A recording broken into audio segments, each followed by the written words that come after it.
Hello and welcome back to the Analytics FC podcast. I'm your host Chris, and today I'm delighted to be joined by Gregg Broughton. So Gregg has recently been appointed as the new sporting director at MLS side Chicago Fire, and prior to that he was the sporting director at Blackburn Rovers. So Gregg has vast experience when it comes to squad building, leadership and also promoting youth through a football club. And I think that can be seen in some other previous roles, such as head of player development at Danish side Bodo Glimt, but also he has spent time as academy manager at both Luton and Norwich City.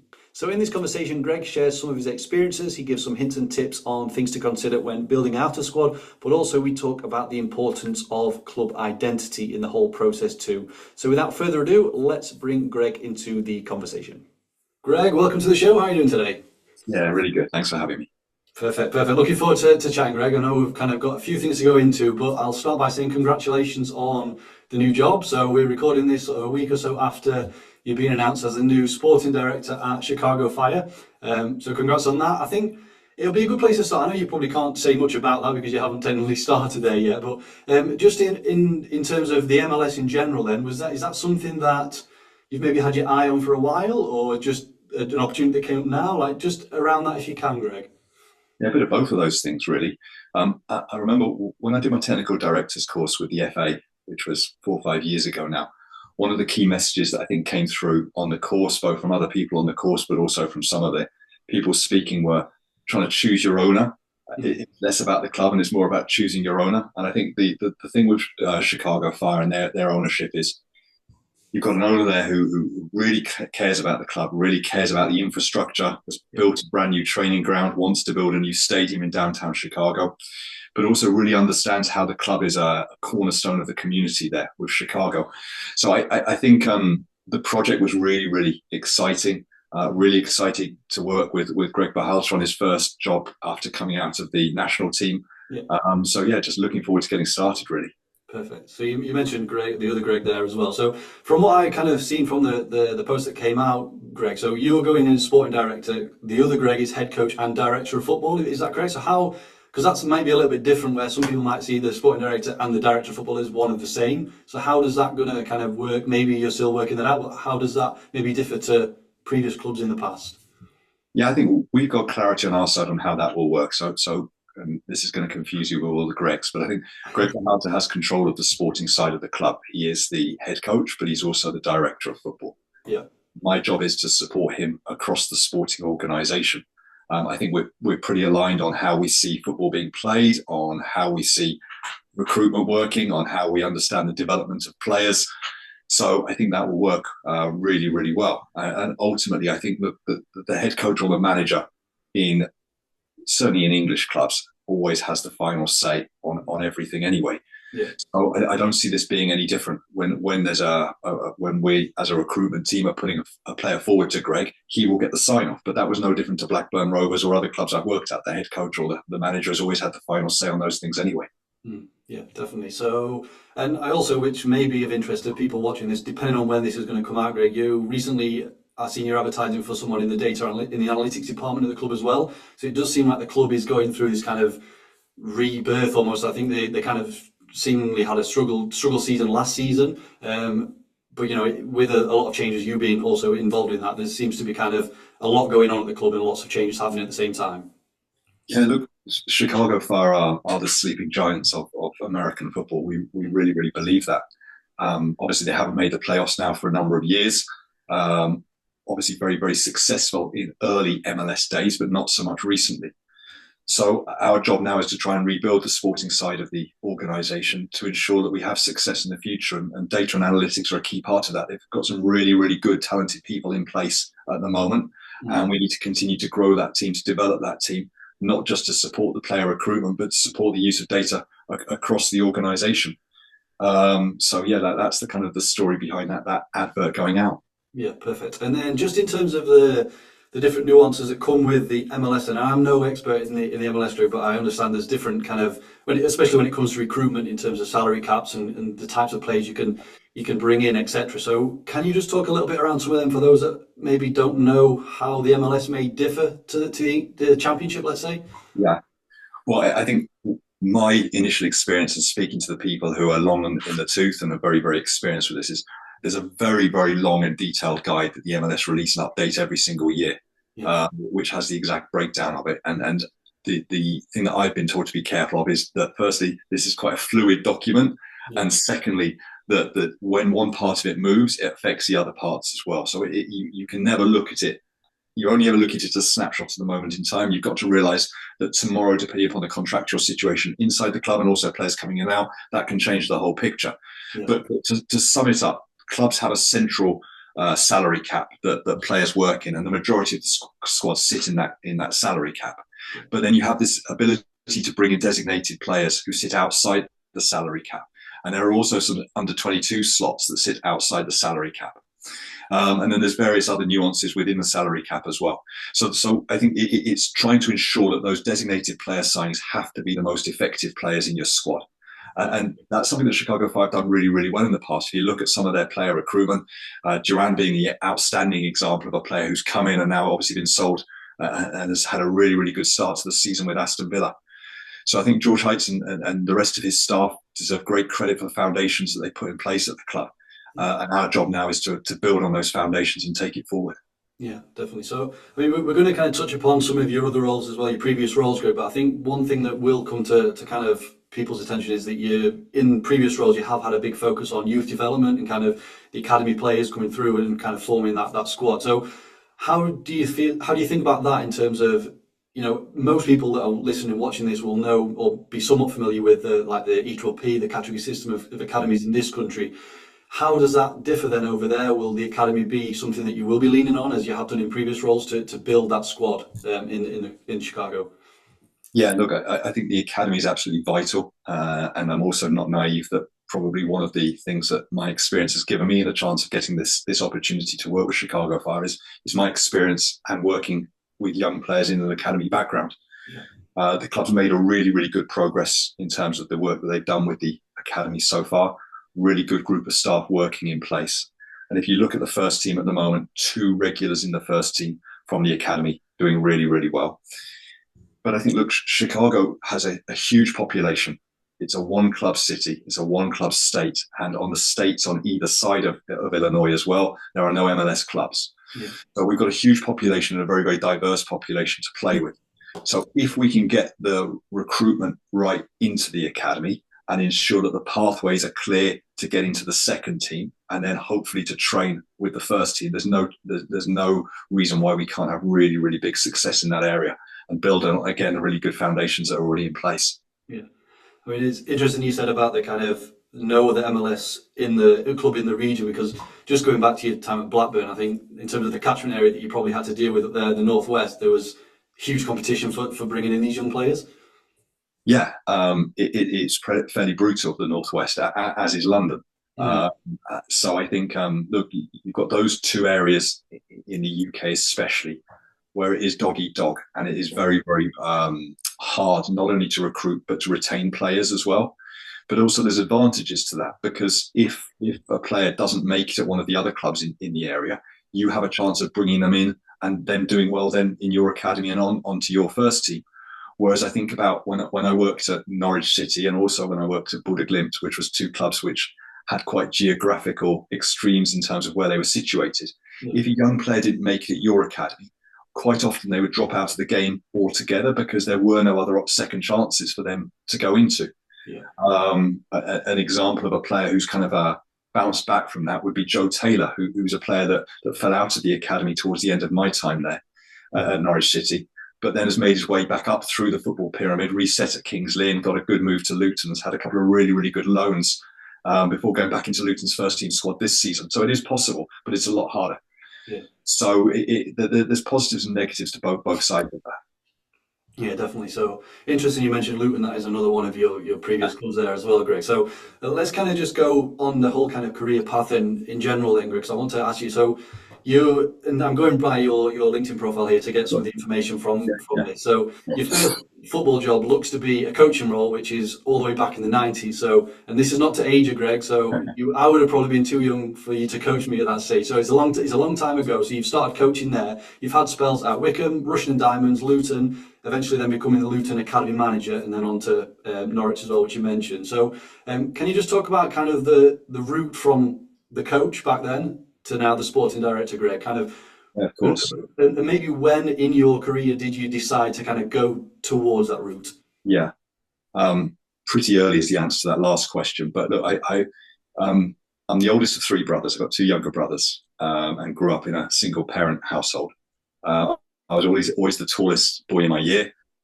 And because of those two things, you always kind of get leadership opportunities earlier because people go, oh, he's the biggest, he can take charge. Or when you're at home and you've got your two younger brothers by yourself, you have to kind of just take charge of things. So I realized quite early on that I wasn't going to be good enough to be a footballer. My younger brother, Drew, was a professional footballer and got into an academy system quite early. So you could see the level that was needed. So I started to coach quite early, at the age of 14, in fact, with a grassroots club, Woburn Lions, which was where I was living in Bedfordshire. Did my FA prelim when I was 16 and then went on to study at Liverpool John Moores, sports science and especially sports psychology.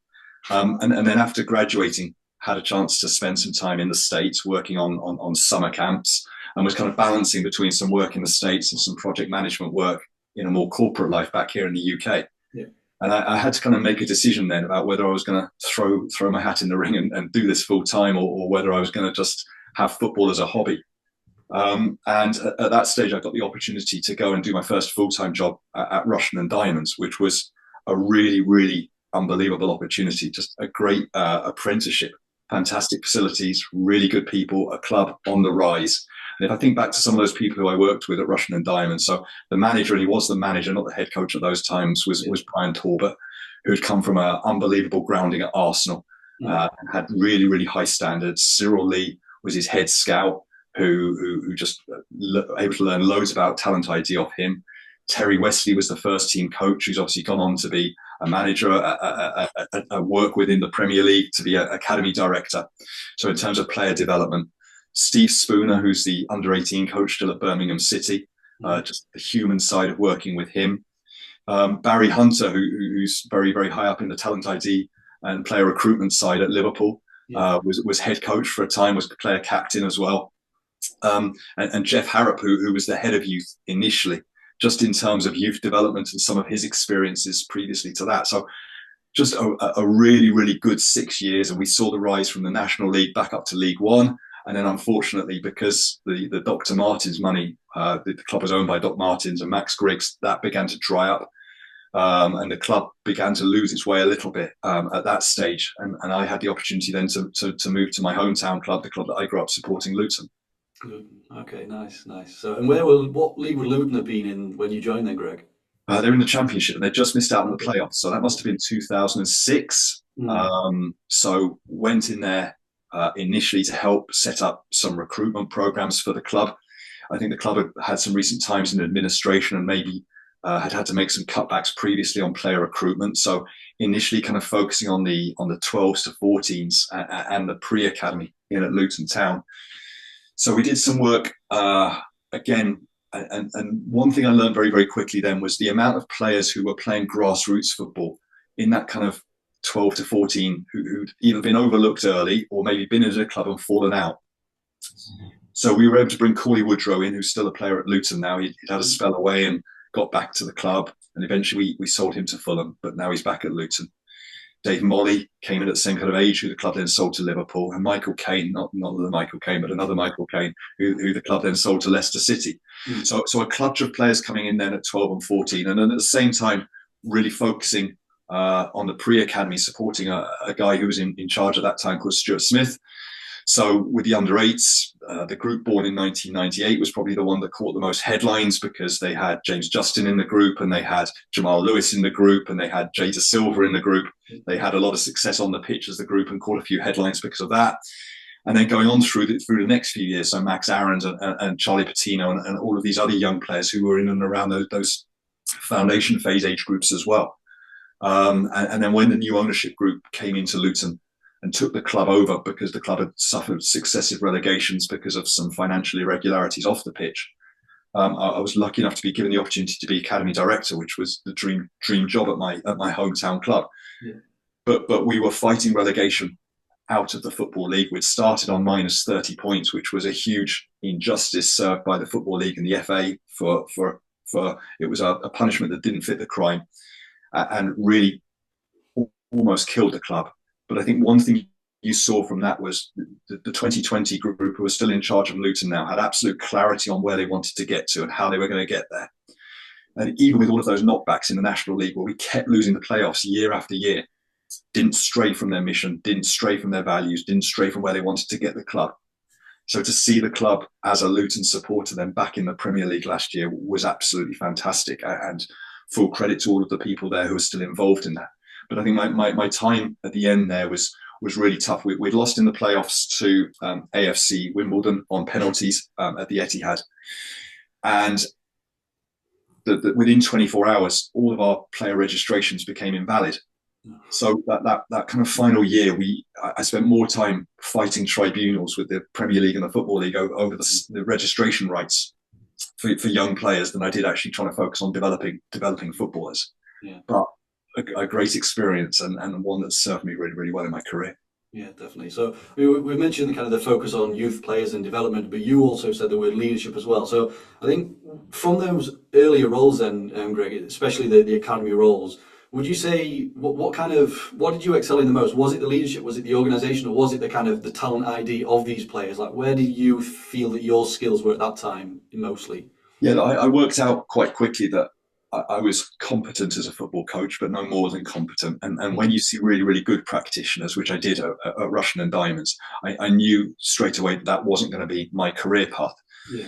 So I think the ability to organise and get things in place, I think I have a good eye for development and discernment and seeing what potential looks like. And I think both with staff, but also with players as well. So those are things that have served me well. So initially at Russian and Diamonds, but then certainly in Luton, stepping into leadership positions and trying to help build organisations was something I really enjoyed doing and something that I've had some joy at in my career as well. Yeah, I mean, I would imagine that your background in psychology as well as played a big part in what you've kind of done up until this point. Would you agree with that? You know, where does that kind of fit in with your skill set? Yeah, definitely. It's something I'm really, really passionate about. And I think I'm sure at some stage in this conversation we'll come on to Bodo Glimt, but I think that really was cemented in that experience as well, because I saw that then having a major effect at the cutting edge in Champions League level football, where by having a really good mental development program in place, it can really allow you to outperform others. So, but it's something I'm really, really passionate about for sure. Definitely. And then back then academy kind of youth roles then, Greg, did you back then think, you know, eventually I want to be at the first team, I would rather be at the first team, or was it something that developed over time, you kind of come to try new things? Yeah, no, not really at all. I think up to probably halfway through my period at Norwich City, I was absolutely clear that I had no interest in working in a first team environment. In fact, when I was at Norwich City, I turned down the opportunity to step into the first team environment in a recruitment way, because I was really, really passionate about academy football and developing footballers. But I think towards the end of my time at Norwich City, there were various things where there were questions being asked on how effective the academy was at Norwich at that stage. And I was looking at this and thinking, I've either, from all of this experience I've had, and it was 15, 16 years of experience at that stage, I'm either looking at this completely wrong and these players aren't good enough and don't have the potential, or there's something broken in this system where we can't get these players into the first team. So in 2013, Norwich had won the FA Youth Cup, had broken the only team in a 6-year spell to stop Chelsea winning the FA Youth Cup. In fact, beat Chelsea over 2 legs in the final. But when I look at that group, we could not get them into the first team at that stage at Norwich City. So you had the Murphy twins, you had Carlton Morris, you had Harry Toffolo, you had Cameron McGeer. Terrific footballers, but we could not get them into the group because at that stage, the focus was all on either staying in the Premier League or getting back to the Premier League, depending which year it was in. Yeah. And even when that group had kind of matured and some of them had broken through and some of them had to leave the club, we had other players where I was looking at it and it was a repeated criticism from head coaches, supporters, people on the board, that there weren't players in the academy that were good enough. The club was spending all this money on one academy, but they couldn't break into the team. Yeah. And at that stage, I sat down with Jez Moxey, who was CEO only for a very short period, but was quite influential for me in that period. I got to work with him at Norwich City, and I had an honest conversation with him, and he said, "What do you want to do?" And I said, well, I decided I want to go and become a technical director or sporting director. And he's like, well, why haven't you got your pro license? I was like, well, I don't want to be a football coach. And he said, well, people won't take you seriously if you haven't got your pro license. I was like, okay. So I went and got my pro license and then really, really began to focus on that. And I felt I needed experience outside the UK, outside the UK academy system in order to give me that opportunity to step into that. And that was when the opportunity came about to step or to move to Bodo Glimt, to go to Norway, to go to a club that at that stage was kind of yo-yoing between the top two divisions in Norwegian football, and a very small club at that stage compared to a Championship or Premier League club in England, a very, very flat hierarchy, and hopefully the club were able to use some of the experience I'd had in the UK to continue to develop. Yeah, that's interesting because I didn't know the dynamic of the Norwegian team in terms of they were maybe also yo-yoing as well. You mentioned Norwich, kind of people know Norwich as a team that does kind of go up and down. I feel like when you are looking at it from the youth development perspective, maybe it is a easier environment to work with if it is just a standard team that just plods along in the Championship for at least a few years, to be able to give them maybe more opportunities. Because like you say, if you are pushing for promotion, it's more high risk, isn't it, to kind of bring these younger players in. But then again, when they're in the Premier League, it's going to again be a big, high risk to then want to stay in that league. So it's just an interesting dynamic to think that maybe those situations weren't ideal for you to potentially give the younger players the opportunities that you wanted to give them, basically. Yeah, I completely agree. It's high risk, but I would also counter that by saying it's high reward as well. Yeah. You look with the work that Stuart Webber then did at Norwich after I'd left the club, where they went to the Premier League with a very, very young squad. Some financial reasons for that, but also because it was something he was really, really passionate about. And those players that we were being told weren't good enough got the team promoted as double champions. So Max, Jamal, Ben Godfrey, the team was built around those players. Latter, Adam Eder breaking into that group as well. So, and Todd Cantwell. And when they got there, those players shone, and most of them have bounced back to the Premier League without Norwich City. And the club has been able to cash in on them and really rebuild the club on the back of those transfers. So I think the difference I saw in the conversations I had with Bodo Glimt ahead of joining them was they had absolute clarity on what they wanted to be. They had clarity on their mission statement, and they had clarity on how they were going to get there. The leadership was stable. The ownership of the club was stable, as it is with all Norwegian clubs because of the rules in terms of Norwegian ownership. The person who I followed into the club was a guy called Øyvind Iversen, who's a great thinker, really, really deep thinking, intelligent, brilliant football man, who had been headhunted by the Norwegian FA to kind of drive the academy program throughout the whole of Norway, not just in the north of Norway for Bodo Glimt. And if you look now at some of the success and some of the young players that are coming through the Norwegian system at the moment, a lot of that is down to the work that he and his teammates within Norwegian top football have done in the last 5 to 10 years there, because these things take time. It's not a quick fix. It takes 5 to 10 years to turn an academy around. And they've done that with the Norwegian system now. And if you see both Norway as a country, but also the Norwegian league, the elite Syria now is, I think, ranked 13th, 14th in Europe, should have 2 places for Champions League qualifying next year.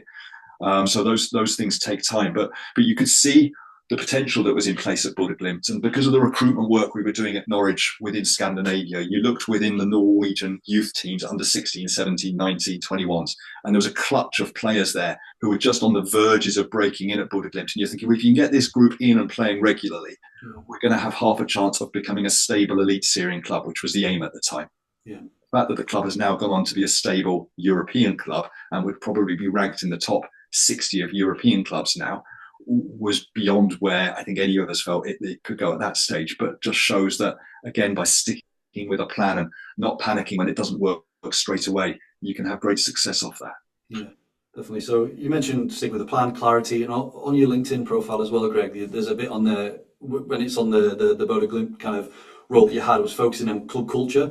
So I just wondered if you can kind of just expand on that a little bit, Greg, in terms of how you did this and kind of how you ensured that the practices that you were doing were aligned with that culture. Yeah, a couple of bits on that. I think when I went in, they were very, very clear that the club's mission was to make North Norwegians proud. And how did they make North Norwegians proud? Well, by trying to have a stable club in the top series, and by allowing young North Norwegian players an opportunity to play at that level. Yeah. But I tried to dig a little bit deeper because I'm not from the north of Norway, and I asked the question, what does make North Norwegians proud? And I asked that question to a huge variety of people in my first few weeks and months at the club. Supporters, players, ex-players, board members, people from the community. And you had several themes coming back consistently. We know life in the north of Norway was really, really tough previous to the oil money coming into the country. People had to be hard to live there. Fishing was how communities survived, and stray fishing off the coasts can be a deadly pastime, because the best time to fish is February and March, when the seas are the roughest, and if you get your timing wrong, then unfortunately you lose your life. There's a huge portrait that hangs in the library in Bodo. And when you look at it, you think, oh, it's just an old-fashioned couple sat outside the house. And it's not till someone points it out to you that you can see that the shoes on the picture have been scratched out, because people are embarrassed of their past. And in the past, shoes were just hide with a piece of cord or string tied around people's feet, and people embarrassed that their predecessors were living this way. And this is kind of up in the library to show that way of life, but also to show that people should be proud of that. So we tried to bring some of these themes in then and say, well, how does that reflect in the values of the people we're recruiting into the organisation, of how we're building the team?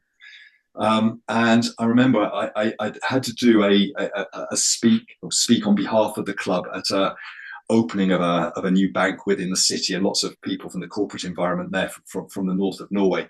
And Nikita Heikin, the goalkeeper, was there with me as a representative of the first team. And we talked about how brave we wanted to be, and how we wanted to be a team that was front-footed and took the team and tried to put our game on the opposition, rather than trying to reflect the way they were going to play. And that Saturday, this was on the Thursday or the Friday, and on the Saturday we played a game away, I think at Mjøndalen, and were leading quite comfortably. They pegged us back. We were down to 10 men. Our goalkeeper had gone off, so an outfield player had to go in goal. And Håkon Evjen, one of the young players at the time, scored an unbelievable goal in the last minute to win the game 5-4. And Nikita messaged me after the game. It's like, that's what we're talking about, isn't it? That's what we want to be, where we go down to 10 men and we don't just sit back.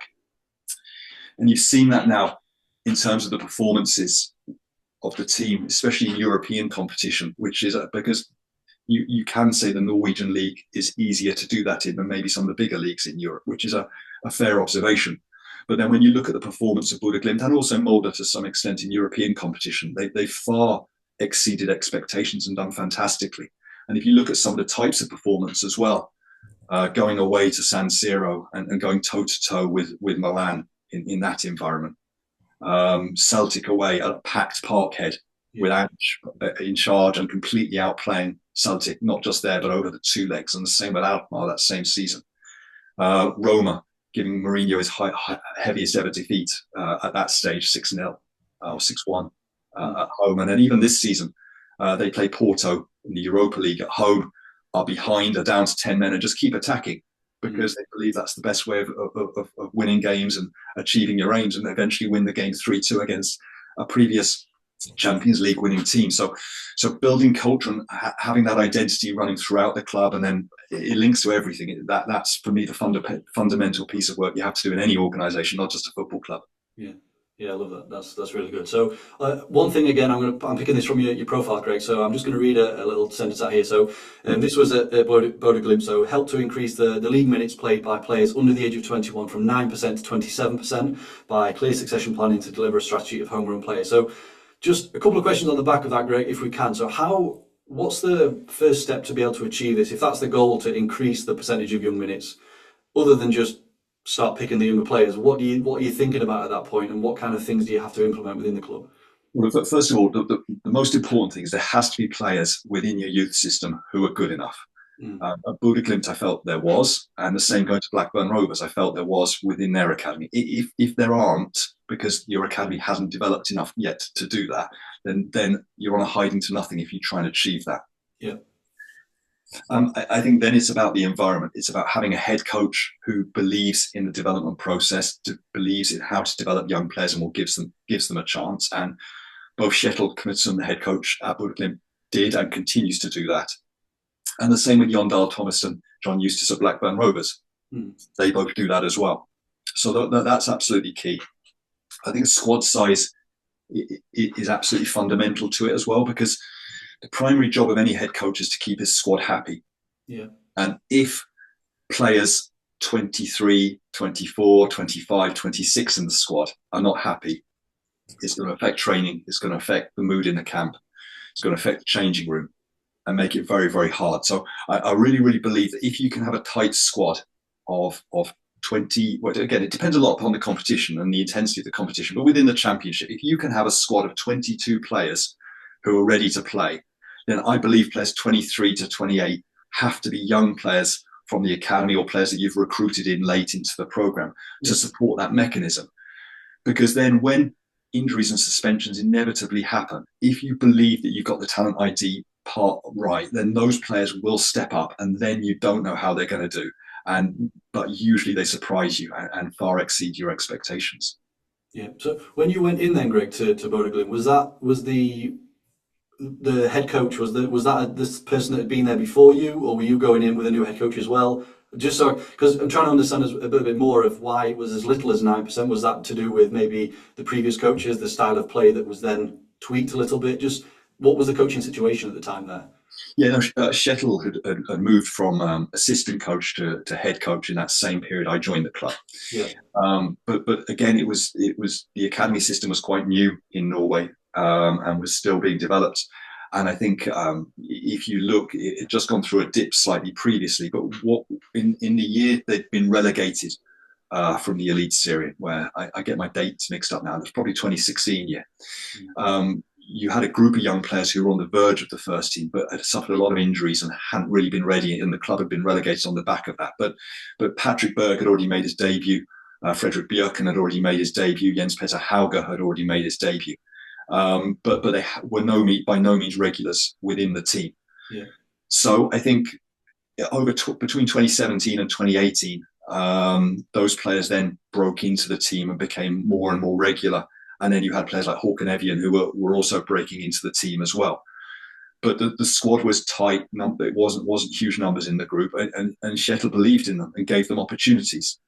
But just like one example of that, we had a Spanish central midfielder at the time who was a regular and was starting every game, and it was blocking a pathway for Patrick Berg to play. But eventually, it was the right time to let that player leave. I think that must have been January 18, January 19, it all blurs in time. But when he left the club, Patrick was then able to stamp his identity on the team. And if you look now, he's obviously had a huge move to France. That didn't work. He's now back. But absolutely the best player, not just in the elite Syrian, but in Europa football this year has been absolutely fantastic for Bodo Glimt. Yeah, definitely. So just in terms of more on the kind of the cost of an academy, really, Greg, and I know obviously every academy will be different countries, etc. Yeah. If we just kind of focus on an average kind of Cat 1 academy in England, let's say in the Championship, what's the kind of cost that would be thrown about to keep an academy running like that? Yeah, well, I think the minimum spend to run a Cat 1 academy in the UK is about 3.6 million, right? Of which approximately 1 million is coming from the Premier League to support that. But as a club, you're spending upwards of 2 to 3 million in terms of running that. And by the way, that's the very, very least you're allowed to. And I think the average spend of a Cat 1, again, I don't have the most up-to-date information, would be 5 to 6 million. And some clubs are way, way beyond that. And some clubs wouldn't be including their wage bill if they're under 21s, which would be double a smaller Cat 1 budget alone. So the cost can be huge. But I think if you look at some of the player movement this summer in England, where young players who are yet to establish themselves, even in the Championship, never mind the Premier League, are moving for 20 million. So that cost gets dwarfed straight away. If you're having to bounce one or two of those players around, then the academy pays for itself straight away. But I think it also goes back to that primary question of how do you measure success for your academy? Is it about player appearances in your team? Is it about wages saved because younger players, tend to cost a little bit less than more experienced players? Is it about transfer revenue generated? And I think one thing you have to be very, very careful with the use of data, but especially here, is having it as a target rather than as a measure of success. And there is a nuance and a subtle difference between that. Because Goodhart's law in economics talks about when a measure becomes a target, it ceases to become ceases to be an effective measure. And I think you can have numbers banded out there about your academy. We want to have 30% of players playing in our first team. Well, you can measure that and you can have conversations about that, but it shouldn't be something. You have to be careful that it becomes a target, because you don't want to put pressure on the head coach to pick a player just to tick a box. But equally, you can have it as a measure in the background to see if your academy is running as successfully as it could be. But I really suggest that if you're doing that, you run that over a 5-year and look at the rolling averages, because there will be moments with injuries or suspensions or player sales where that dips slightly, and you mustn't panic as long as you're believing in the system and you're continuing to do things properly. So yeah, that's a little bit about the cost of an academy and how you can measure the success of it. Yeah, definitely. I mean, because the kind of income brought in from selling academy players is the obvious one, but you said as well there that the lower wages that would typically be given to a younger player rather than a more experienced player. And I think that's, if you can increase, as you've kind of described in your previous roles, say from a 9% to a 20% of minutes played by the academy players, that would add up, I would imagine, to be a lot of money saved rather than paying experienced players from other clubs. So yeah, there's lots of ways to kind of claw the cost back. But like I say, some clubs probably are paying much more than others, even if they're all the same category of academy. So let's jump to Blackburn then, Greg. So that was your last role before moving to Chicago. So let's kind of. So again, I'm pulling some stuff from your profile here. So we'll kind of go. So in terms of there seems to have been a focus on development of young players there as well, which is kind of that kind of consistent thing that we're seeing throughout your career. So, but you've also kind of described as creating an environment that will attract younger players. And at the end of the day, I'm a fan of a football club. My team is Sunderland, and that's kind of seen there as well in terms of the kind of player training model, bringing in younger players. So, how important is it that? Because I always see it as like, once you start giving young players opportunities, then other younger players will see that club is a club that will give me the opportunity. So how important is that to kind of develop that kind of view of your club to potential younger players? Yeah, I think it's vital both internally and externally as well. I think internally it goes back to the break. If you use an example, when humans broke the 4-minute mile for the first time. Yeah. Within days of that happening, others had done it because they believed that they could do it, and that glass ceiling had been broken. And it's the same if academy players get an opportunity to train initially, but then also to play in your first team, then their teammates around them in the academy think, well, I can do that as well. Yeah. Tom Burnham, who was the founder of the Right to Dream Academy, who now own FC Norwich in Denmark and have just opened up one of the new MLS franchises in San Diego, talks really, really powerful about this when he talks about what the difference is of their players. And if you look now, a lot of Right to Dream players now playing in the Premier League at Brighton, at West Ham, etc. The big difference he believes, and he's talked about publicly, is belief. The young players at Norwich believe they're going to get an opportunity. And because of that, training is 5 to 10% higher than it would be. Because if there's no belief in a group that they're going to get anywhere, the intensity drops straight away. And therefore, it becomes a self-fulfilling prophecy. They are never, ever going to get there because they don't actually believe that they will do. And I think if you look at your club, Sunderland now, they're the leading club, I think, in English football. They're doing an absolutely brilliant job. And I know at times that model can be criticised. You lose five or six games and the whole model has to be torn up and thrown away.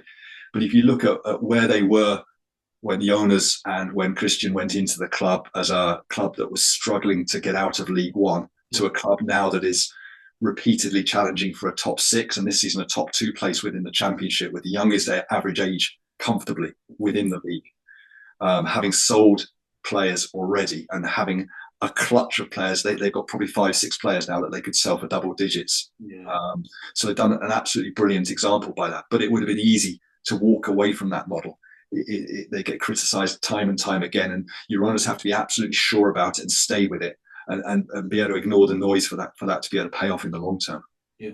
Yeah, definitely. I mean, there was talk. You know what fans are like, Greg. So like last season when we were in a bit of a downward towards the end of the season after the manager changes, but yeah, there was lots of talk about is this right? What's kind of happening? But yeah, you're right in saying that there's a number of players there that could sell for 15, 20 plus million easily if they were to go. So and just on that bit as well, I know as a football support myself having 5 or 6 players of that value is not enough to keep you happy. You've got to balance that with winning. But I would counter that by saying if you've got those players, you're probably going to win more games than you lose just by the nature of it, if that makes sense. Yeah. So I think the two things can't be separated.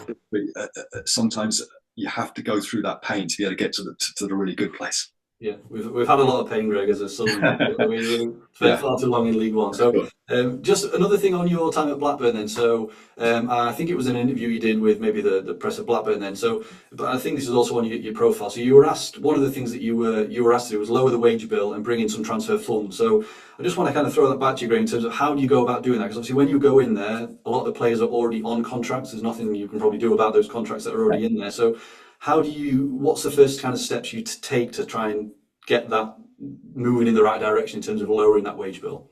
Oh, yeah, you have to have clarity on what your squad design looks like, and then you have to maybe have a few windows to be able to go through that period. And I think in the second summer window we had, which was where we were able to start generating some funds through the sales of Phillips and Kaminski and those players.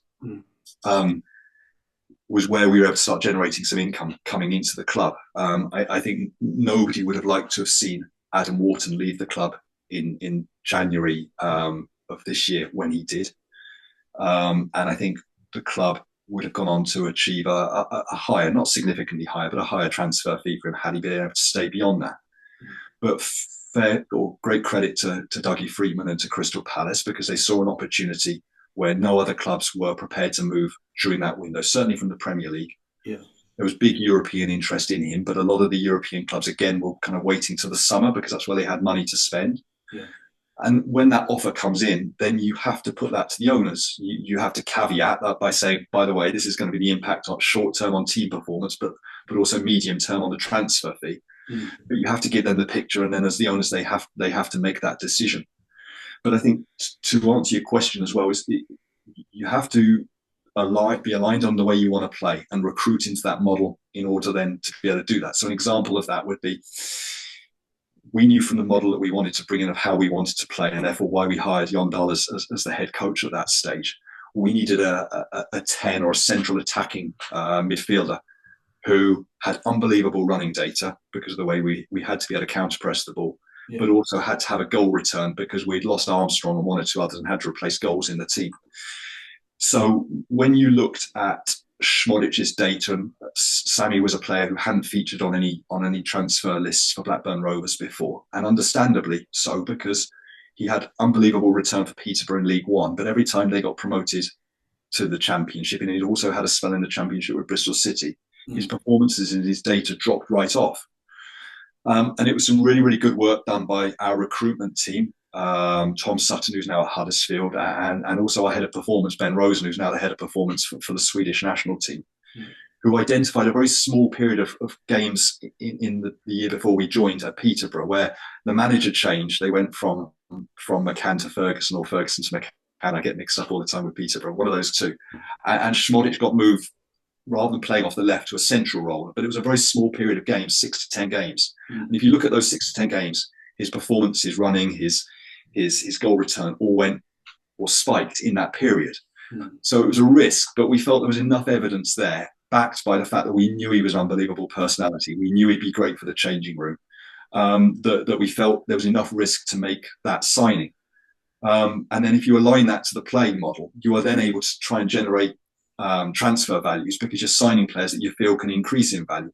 Now, at that stage, did anybody feel that Sammy could go on and score 30 goals and have a double-digit move to the Premier League? That was probably beyond all of our expectations, his included. But did we believe he'd improve the team and have a chance of increasing his value? 100% we did. So it goes back to that as well. But then the team has to play that way, because if you want to develop footballers, and again, without wanting to use Sunderland as the beacon of hope for everybody, if you want to develop footballers, you have to give them the ball. They have to have the ball more than they don't have the ball. That's not to criticise teams that don't want to focus on possession, because there's no one way of playing football. That's what makes it so brilliant. But if you're putting development at the same level of winning at that stage, then you have to dominate the ball, try and dominate the ball. And that allows Adam Wharton then to get on the ball and become a player who breaks into the England squad within 12 months. That doesn't happen if your team's not trying to keep the ball. That's not rocket science. And it's the same with Sunderland. If you don't give Bellingham and Rigg the ball, and are not able to get on the ball, they don't become better footballers. And ultimately, Bellingham probably doesn't come and sign for Sunderland if he doesn't believe he's going to get that opportunity as well. Yeah. Yeah, I mean, just on you said Bellingham, he's been absolutely incredible this season, Bellingham. Yeah. So yeah, it's really, really good to watch. So you mentioned data there just a second ago, Greg. So from what I understand, you've kind of gone in and kind of changed the way the recruitment's done a little bit at the club. I mean, I'm curious to ask you how data fits into your philosophy, because again, you've been in the game for quite some time, and I'm sure some of the roles back at the Russian and Diamond days, Luton, data was probably less used. Things like video scouting was obviously probably less used then as well. So how has that kind of developed for you, and how do you see data fitting into the whole recruitment process? Yeah, I think I first got exposed to data at Norwich City. Worked with some really, really brilliant people at Norwich City. So to use some examples of people, we bought Jason Ito in on a work placement and really revolutionised how and where we started looking for young footballers. Did this data piece for us, like a 100-page report, which was very, very targeted about which boroughs we should put our resources into recruit talent. Yeah. And we threw a lot of money into 2 or 3 boroughs of London with development centres, coaching staff, recruitment staff. And from that, now if you look back, because that would have been 2012, 2013, so over 10 years ago. But Johnny Rowe, who Norwich sold to Marseille this summer for 14 million, I think the figure was, came through that piece of work in the borough in northwest London. Abu Kamara, who moved to Hull City from the same in southeast London. So Jason has gone on to have a great career and is very, very high up in the pecking order at Arsenal now, and has done fantastically. We brought Alex Klein in, again on a work placement, who's gone on to become gone on to be head of data at Southampton and a number of other clubs in the Premier League. And then finally, Jason Todd, who now works for UEFA, and was head of analysis, really helped us to then start looking at what that how to use data to look at the development pathway of young players. And we were beginning to look at Max Aarons as a player who jumps out when I think back to that process, whose data was really, really strong as a right back, even though he'd come into the club initially as a central midfielder. And we began to play him more and more in that position. Matt Gill, who's Russell Martin's assistant now at Southampton, really took him under his wing and began to develop him. And those 3 really had a big influence on how I thought about data and how I thought we could use data. So we dabbled in it a little bit more in Norway at Bodo Glimt, especially in terms of measuring team performance. But then at Blackburn, we were able to build a data department to support all functions of the football side of the club. Yeah, nice. So I want to ask you a little bit about kind of doing deals, Greg, transfer deals. Obviously, there's lots of different types of deals that can be done in terms of the traditional just buying a player. You've got your loans, but then things like options to buy, which we're seeing maybe more of, sell-on clauses, release clauses, etc. So it was one, and I believe it was, I think it was, again, another interview you did with the press. I would presume that you're okay to talk about it, Greg. So it was Ashley Phillips in terms of a deal that seeing him move on, and there was something around he was going to leave, potentially go to a tribunal, and you were able to keep him at the club longer. Are you able to talk a little bit about that and how that kind of transpired, really, Greg? Yeah, of course. I mean, that was more about an outgoing player than an incoming one, but the point is the same. I think that when I came to the club, one of the strange things with how contract law works in English sport is a player can pre-commit to a professional contract ahead of their 17th birthday, but can't sign it until their 17th birthday. So my understanding of the situation before I'd come into the club was that Ash had signed his scholarship, and part of that scholarship agreement, there was a professional deal on tagged on to the end of it. But then as things had developed and he got close, he's got a summer birthday, so he's quite young within his year group. He made the decision, along with his representatives at that stage, just to be patient and wait to see how his career had developed, rather than committing to sign the professional deal on his 17th birthday. So when I came into the club, he just finished his first year as a scholar, and we had to try and convince him that Blackburn Rovers was the right place for his development. He'd had some early opportunities to be involved in the first team environment. to tell a story to come. I'm not trying to avoid the question. I'll come back to finish the question off. But we had a situation that summer. We were really trying to sign Sepp Vandenberg from Liverpool on loan. We were really hard on that loan, and it kept breaking down because Liverpool kept having injuries and Klopp wouldn't let him go out the building, even though everything else had been agreed. And then we had one or two injuries within the squad at that stage. We hadn't managed to secure the Dom Hyam signing from Coventry City at that stage either. And we were due to play West Brom at home, which must have been the second or third game of the season that year. And I sat down with Jondal 2 days before the game. The game was on a Sunday, and said, "What are you thinking, Jon?" And I was thinking that he might play one of the fullbacks inside or try and cover that way. And he said, "Well, I'm going to start Ash Phillips." And I was like, "Jon, you know this is West Brom, one of the most physical teams in the league. Do you think that that's the right thing?" He said, "Look, you brought me in here because I said I was going to give young players an opportunity. Now, if I don't do that, they're not going to believe me, and the whole thing's not going to work." Yeah. Ash went in there and he did fine. He survived and went on to play 8 or 10 games in the Championship that year and had a good year.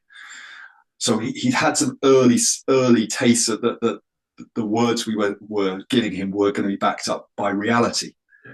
But ultimately, when he came down to the discussions with his agency group, they were only prepared to sign a professional deal if there was a buyout clause put into that deal, which I can understand because, well, I can understand why they'd asked for it. But secondly, I can understand how we structured it as well, because the buyout deal was structured at various different levels depending upon how many minutes he'd played in the season, rising obviously and disappearing altogether if he got across a certain line of minutes. But it also got to a stage where post-Christmas that season, the team was doing really well. It had been in the top 6 all year. Yeah. And Ash wasn't in the team. He was on the bench every game, but wasn't starting games. And at that stage, you can't say to the head coach, "By the way, he needs to play, otherwise his value is going to be X, or it could be here if he gets a number of games." You can't have those conversations. We were very clear as a board that we weren't going to have that conversation with the head coach at that stage. But we also realised that left us vulnerable, that summer, that if a Premier League club came in and offered that money, then Ash would be able to go and listen to that offer as well. So I think in the end, the club got a reasonable fee for him that's really well protected in terms of the sell-on and all of the other bits around that, and some markers if he goes on and plays games at Tottenham, etc. But ultimately, it was 10 or 20 times what it would have gone if it had gone to tribunal and he'd been able to walk away from the club. So sometimes you have to swallow that and be able to do that in order to keep the player at the club. Yeah. And in terms of then kind of sell-on clauses, you've touched on it there, Grace. Is that not something that just most clubs would do ordinarily now, in terms of if they are getting rid of it, moving on a young player? It just makes sense to have that. Is there a reason why you wouldn't put that in there, or are some clubs against including that? No, every contract includes some extent of sell-on, but I think where clubs can gain great value is if you're prepared to be flexible on the initial fee that you receive, depending on how much you believe in the player. Yeah, okay. You can really negotiate hard on what that sell-on clause is. Yeah. To be fair to the club, they've done a really good piece of work in terms of the sell-on for David Raya before I'd come to the club. They were really well protected there. So it was something the club had already started doing well.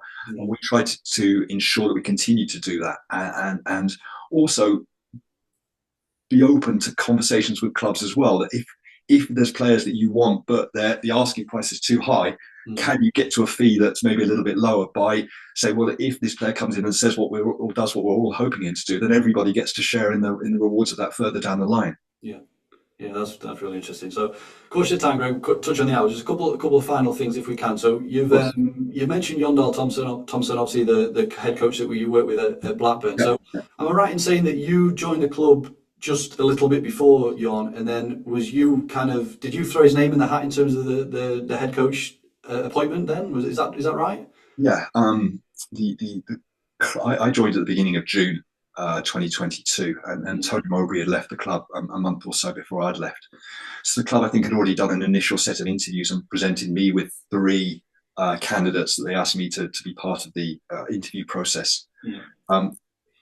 I'd previously identified Jondal while working at Bodo Glimt that had we had a coach change, might be someone who was of interest. We'd done a lot of background. I'd done a lot of background on his work as a coach, his beliefs as a coach. So I asked if we could bring him into the interview process at that stage as well.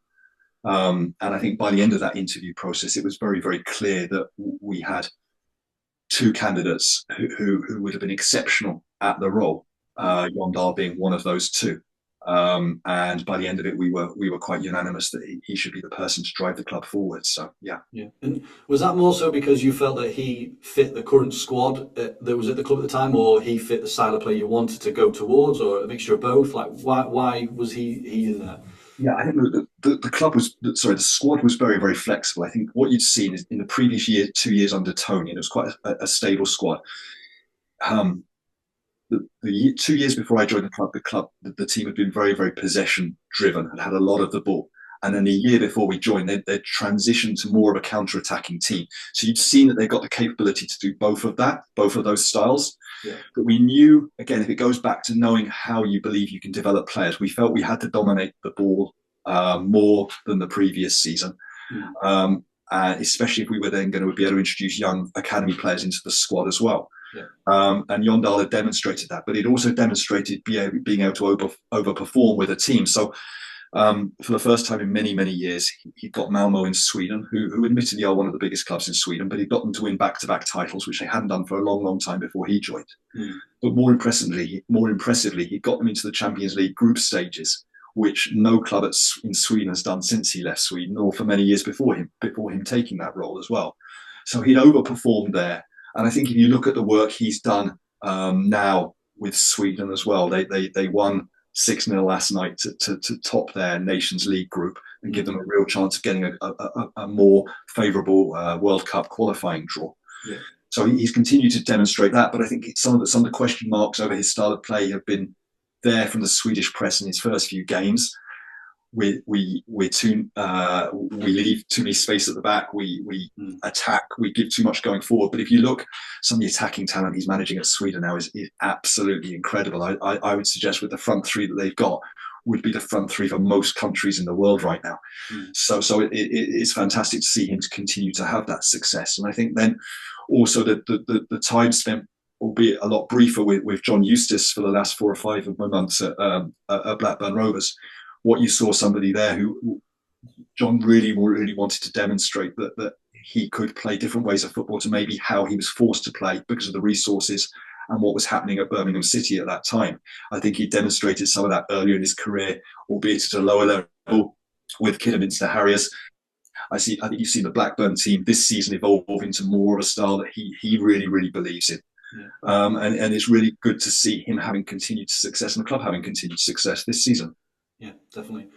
So just finally then, Greg, I wanted to ask you about LinkedIn, but also a bit of kind of advice for people looking to go down the sporting director route. So one thing that I've noticed, and I'm sure other people have as well, like you're quite active on LinkedIn. You share things that you're getting up to, you share your achievements, etc. And I think that's really great.